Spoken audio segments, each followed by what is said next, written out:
دروجا 22 نیسان سال 1898 ده یکمین روزنامه‌گری کردی به نام کردستان هاتیه وشاندن و روزنامه‌گری کردی د گلک قونه غاران درباز بویه و پشت زیدتر 600 سالان روزنامه‌گری کردی د مینه دوار پارتیتی ده لگوری هنک روزنامه وانه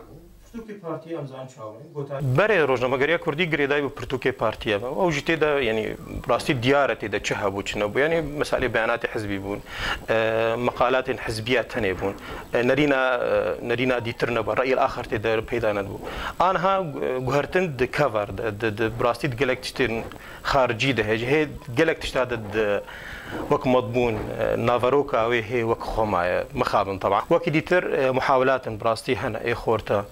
دفردا ام كانت جداب كنا نابينا يا قلت تي في كردي وراديو وتشتي وبشي شبكات التواصل فيسبوك وايديتر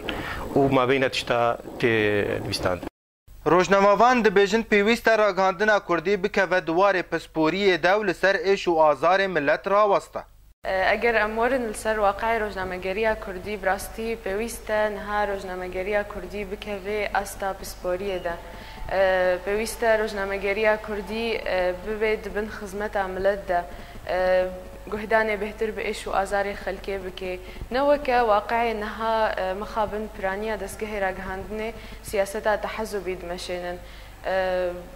يعني جيت خواستن نها روزنامه‌گری کردی بهتر ترکیز اوی یعنی هدف اویا پیشی ایش و آزار خلکی بن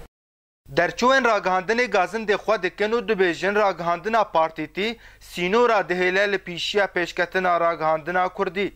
از دبینم اف کسی نب سپوروی کاری ممارسه دکن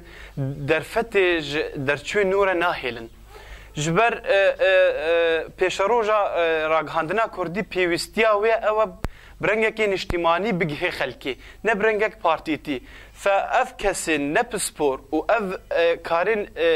راگهاندنا برنگ پارتیا دهیله وقت سینو راگهاندنا کردی را دینی نه در کوی دروی وك امبيجن روجهاتا نافيجي مدوي بگه روج آوای دنیای مدوي بگه هر چار پاچه دنیای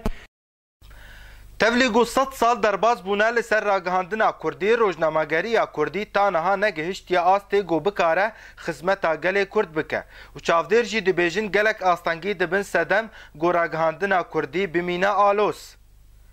اسماعیل علی آرک دیرک